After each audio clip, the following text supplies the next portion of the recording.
আসসালামু আলাইকুম international news বাংলায় আপনাদের স্বাগতম। শুরুতে থাকছে শিরোনাম।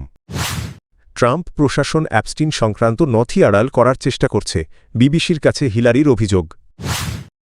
যুক্তরাষ্ট্রের সঙ্গে আলোচনা করতে জেনেভায় ইরানের পররাষ্ট্রমন্ত্রী। এক রাতেই 400 ড্রোন ও 29 ক্ষেপণাস্ত্র ছুড়ল রাশিয়া।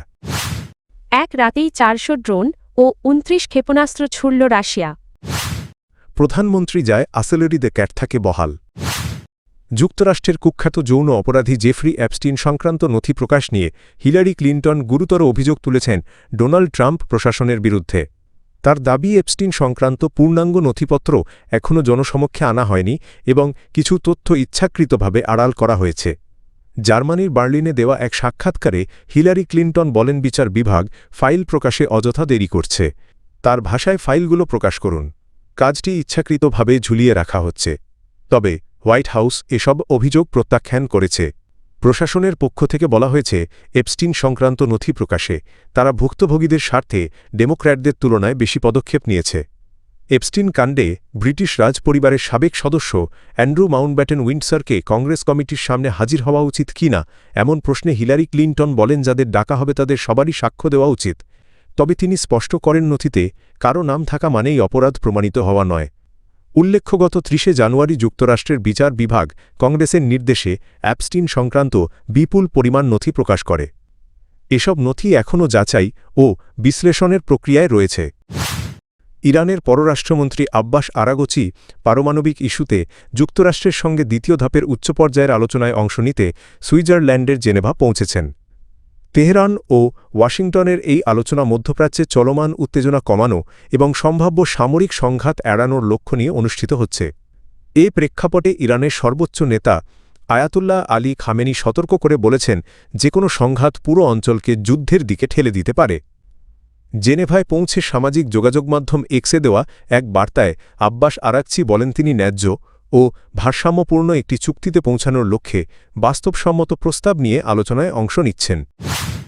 যুক্তরাষ্ট্রের মধ্যস্থতায় যুদ্ধবিরতির আলোচনা অগ্রসর হলেও ইউক্রেনের ওপর রাশিয়ার হামলা অব্যাহত রয়েছে। কিয়েভ জানিয়েছে, সোমবার রাতভর রাশিয়া প্রায় 400টি ড্রোন ও 29টি ক্ষেপণাস্ত্র নিক্ষেপ করেছে।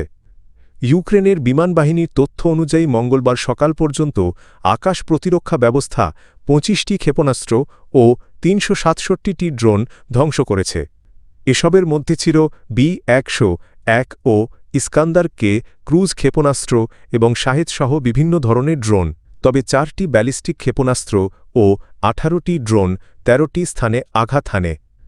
ইউক্রেনের প্রেসিডেন্ট ভলোদিমির জেলেন্সকি এ হামলাকে সমন্বিত আক্রমণ বলে আখ্যা দিয়ে বলেন, পরিকল্পিতভাবে দেশের জ্বালানি অবকাঠামো লক্ষ্য করেই এই অভিযান চালানো হয়েছে।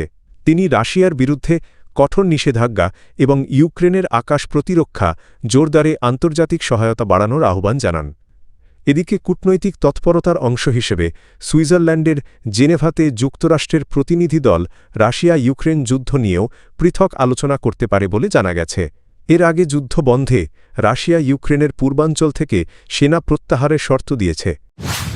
যুক্তরাষ্ট্রের নাগরিক অধিকার আন্দোলনের প্রখ্যাত নেতা জেসি জ্যাকসন আর নেই।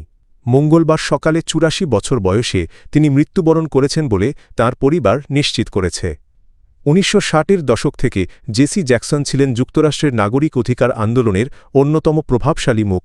তিনি কিংবদন্তি নেতা মার্টিন লুথার কিং জুনিয়রের ঘনিষ্ঠ সহকর্মী হিসেবে বর্ণবৈষম্য, সামাজিক ন্যায় বিচার ও সমতার দাবিতে আন্দোলনে সক্রিয় ভূমিকা পালন করেন।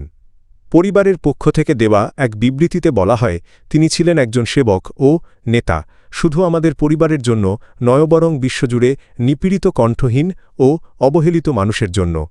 তারা আরও বলেন, অন্যায় ও সমতার প্রতি জ্যাকসনের আজীবন সংগ্রামী তার প্রতি সর্বোচ্চ শ্রদ্ধা জানানোর পথ। মৃত্যুর সুনির্দিষ্ট কারণ জানানো না হলেও জেসি জ্যাকসন 2017 সালে প্রকাশ করেছিলেন যে তিনি পার্কিনসন রোগে ভুগছেন। গণমাধ্যমের তথ্যমতে স্নায়বিক জটিলতার কারণে গত বছরের শেষ দিকে তাকে হাসপাতালে ভর্তি করা হয়েছিল।